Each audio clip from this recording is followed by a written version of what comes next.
tap it. Give it a little tappy. Ever so gently. Welcome, everybody, to Monday Night Live. I thought you were going to keep rolling with that gentle Monday Night Live. Monday Night Live. Welcome. It's Monday Night Live here in sunny England. In sunny St. George. Well, welcome, everybody. I'm Dean Nixon. This is Kate Semmens. As always, we're excited to come to you live from St. George, Utah, sunny St. George, Utah. Yes. TurningLeaf Health and Wellness here in the beautiful St. George. Yes. And it actually was gorgeous today. I know you guys just wait every week. What was the weather like in St. George on this Monday? On this Monday. So when they go through each of the videos, they'll just keep getting a weather update. Right, exactly. Because it does affect me so much. We need to get the green screen. Yes. And then it can just be like cumulonimbus. You just do a weather report. Yeah, I just pulled that out of like 5th grade. Cumulonimbus.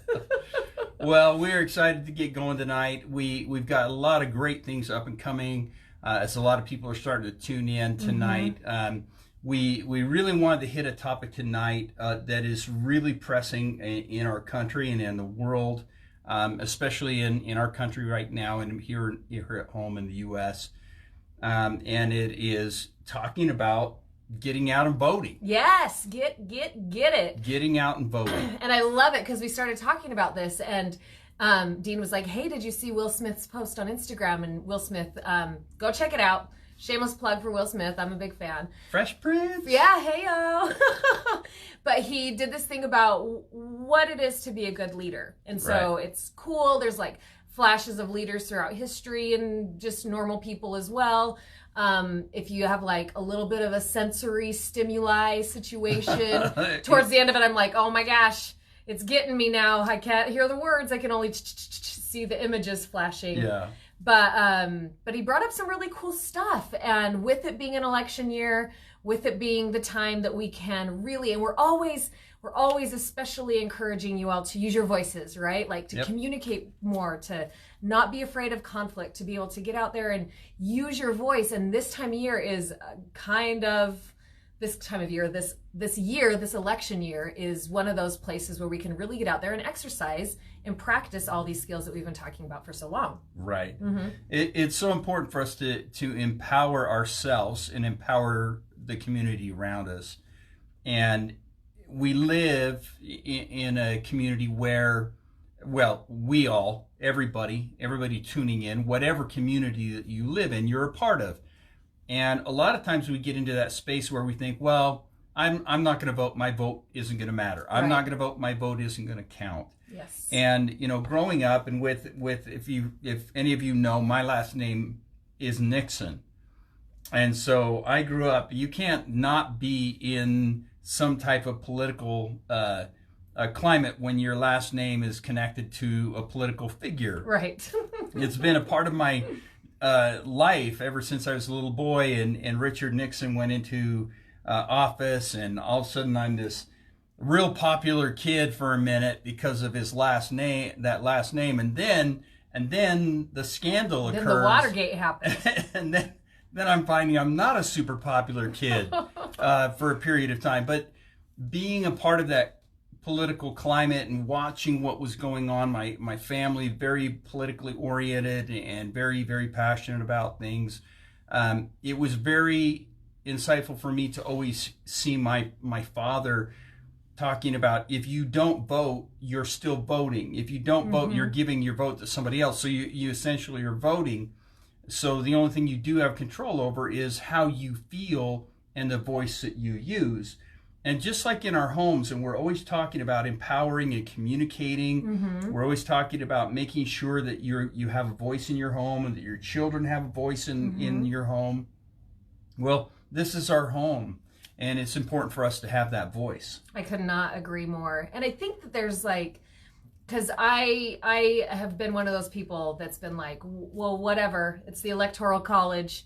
Utah's got its X amount of votes, right? Like, yeah, so we're kind of shortchanged. Yeah, me heading into that ballot box isn't exactly the most like gonna shake the nation experience, right?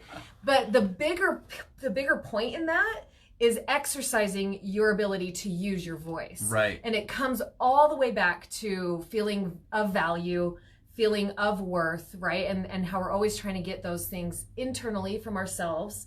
And so to be able to have that in you to go and do that is, it's bigger than whether or not your little pebble made any sort of a difference. Right. I think. And it's not just, and I think that's where the misconception is that, yes, on a larger level, the electoral college kind of kicks in, and we are a little bit destined to some degree here in the state like Utah.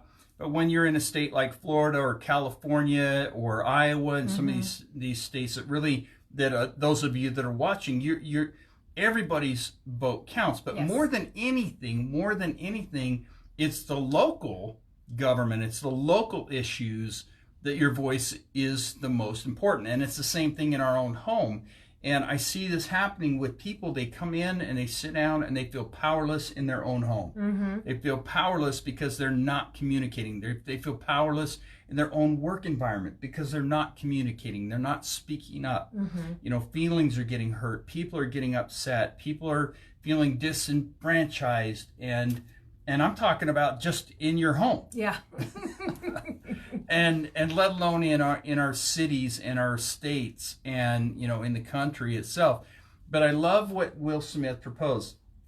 He proposed that a great leader sparks a person into action, I think essentially is what he was saying. And it creates conversation, and a great leader inspires you to move forward. And he, in his comments, he was talking about how his kids, the last election, were becoming of age where they could have a voice and where they could vote.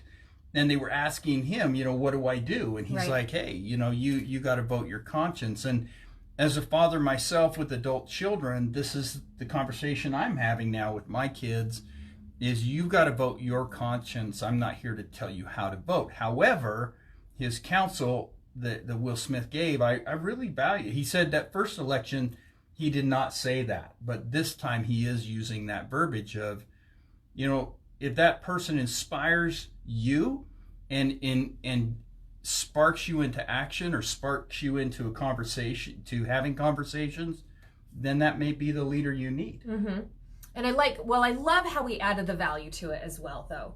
Like, and the value is if it's healthy, if it's moving you forward, right? If I don't love to use the word good, but if it's good, like if it feels good inside of your heart and good is going to come from it.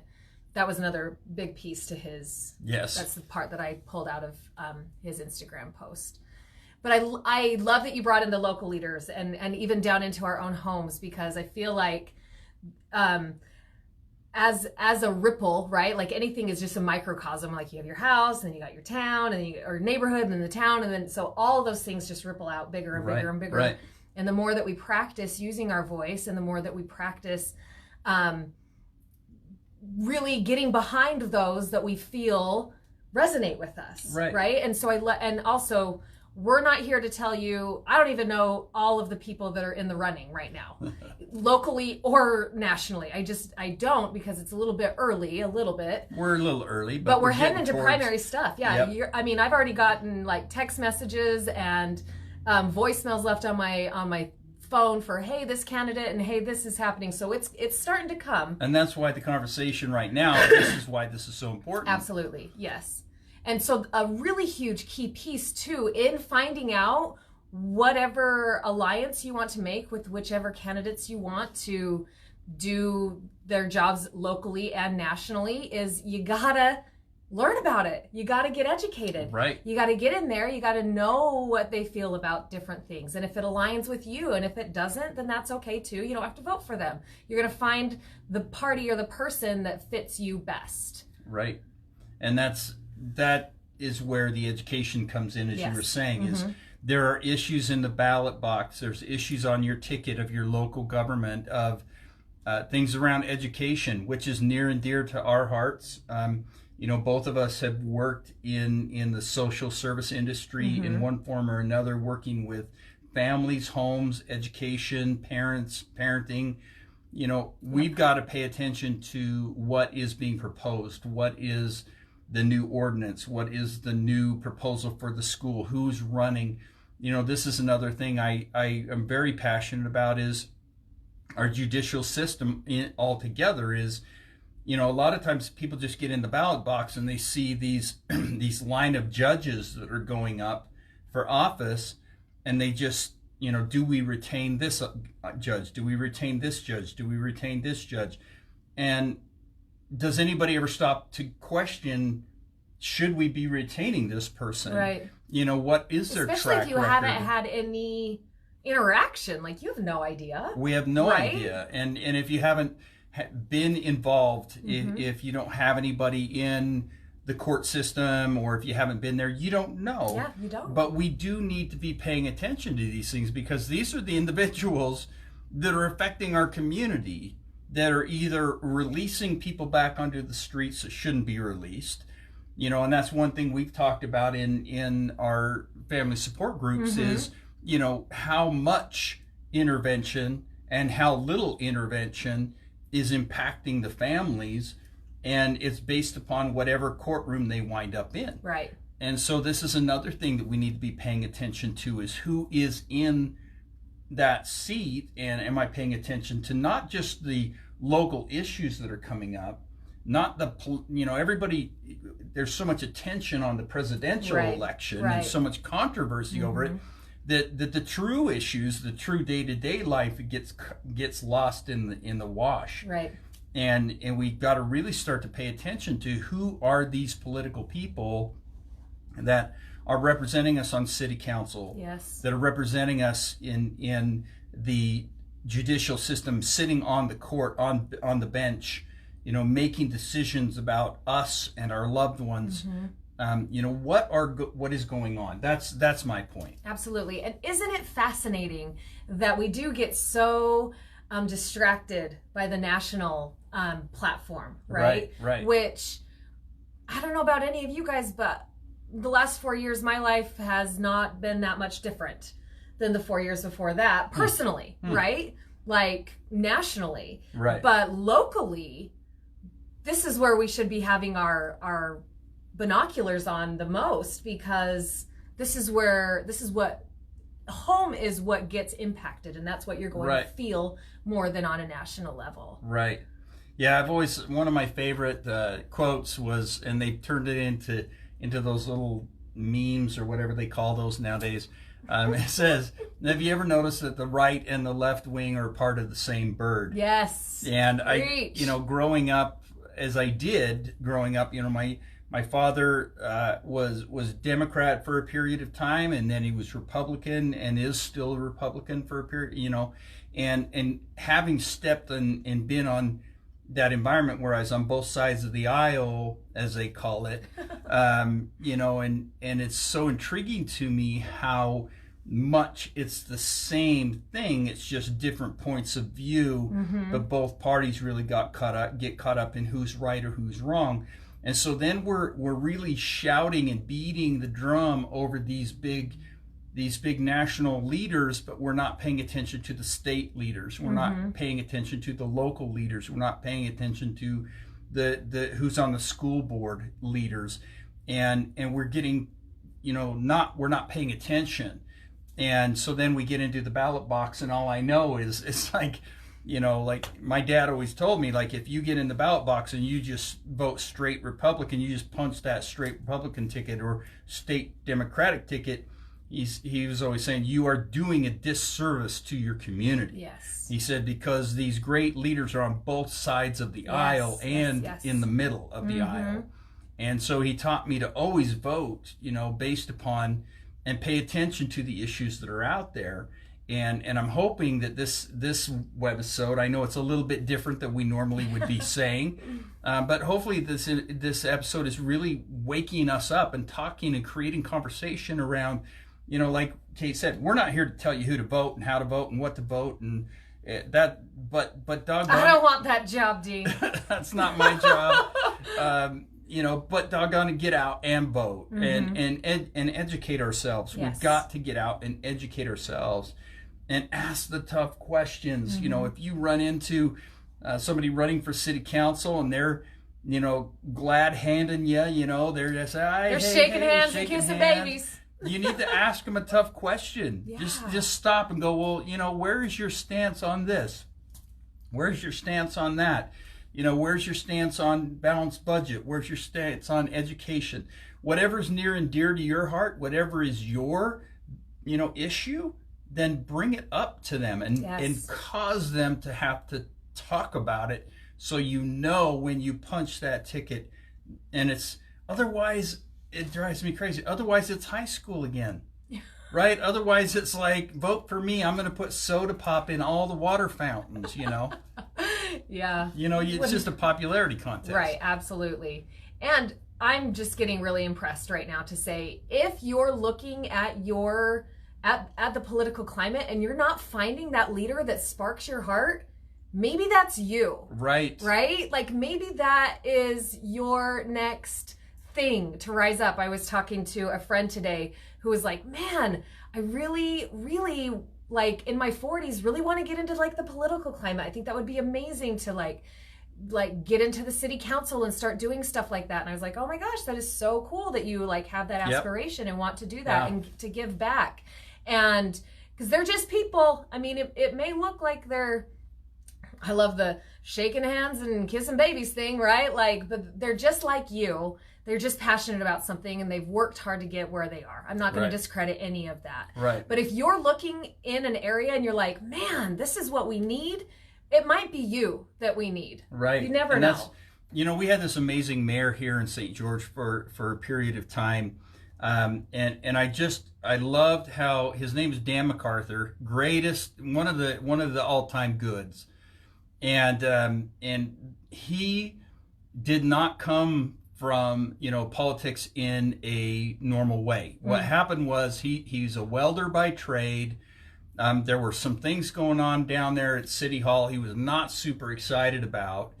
And so he just ventured himself right down and started sitting in on the city council meetings. And he just sat there and he was standing up and he was, trying to get some change going, and it wasn't happening. Mm-hmm. And so finally he's just like, the heck with it. I'm running for mayor. And he was one of our longest standing, one of our, most respected and endeared mayors here in St. George. Mm-hmm. And he came up through the blue collar ranks. He's still this wonderful welder. He's the neatest guy you'll ever meet. I love Dan and his whole family.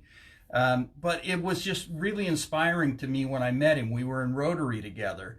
And it was so inspiring to me. The way he came into office was because he was just everyday Joe, just like anybody else, who just went, you know what, enough is enough. I'm going to do something about it, like you said. Yeah. And I was so impressed by his passion and his ability to do that. And so I agree with you 100%. And, I'm one of the things that, we're always working so hard to empower women, women.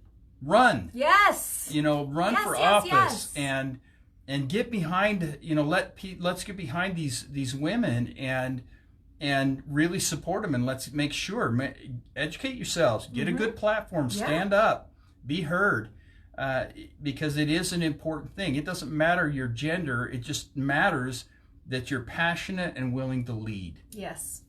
And I also am just getting that image, Dean, of the Wolfpack.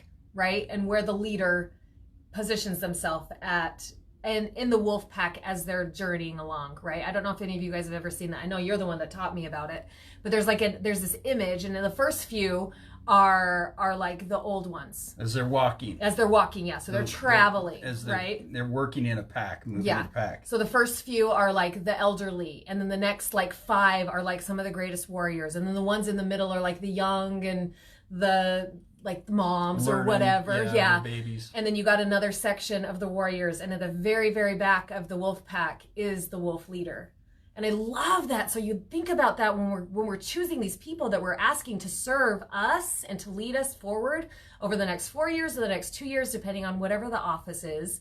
Finding people that have the whole pack in their scope, I think, is a big deal. You got to have that makes a good leader, and be willing to bring up the rear. Be willing, and I do, and I again going kind of back to wisdom my father always shared me. And I'm not saying I'm the greatest leader in the world, and nor was my father. But the one thing that he always said is, you know, you've got to be willing to do the hard things. And when you become a leader, you are not a leader, you are a servant. Right. And, you know, you're there to serve, and that's your purpose. And so some people are built for that. Mm-hmm. And so it is important for us to do. So, you know, that pack mentality, we've got to work together and definitely take care of those that are in need. Absolutely. I love your two sides of the same bird idea, right? Like, because we're just one pack. And if we're either a city or we're a state or we're a nation. We got to figure this out. We got to figure out how to fly. We do. And right now, neither wing wants to work, and the bird's just like flapping all over crazy. So just praying for one of those heat things, pockets, right? Where we can just like coast for a minute. Just praying for it. Well, get out there and vote. Yes. Thank you for enduring our rant, but we are very passionate about it. This is the time of year to start paying attention. We're not doing this webisode in November or October for a reason. We're doing it now. It's too late then. It's time for us to start paying attention. Hopefully we have inspired you to have some good, tough conversations with people and with yourselves, and to start educating yourself. So as always, thank you for tuning in. Like and share our videos. Yes, please. And have a wonderful week. We'll see you next time on Monday Night Live. Bye, guys. Goodbye. Are you going home? I'll go up.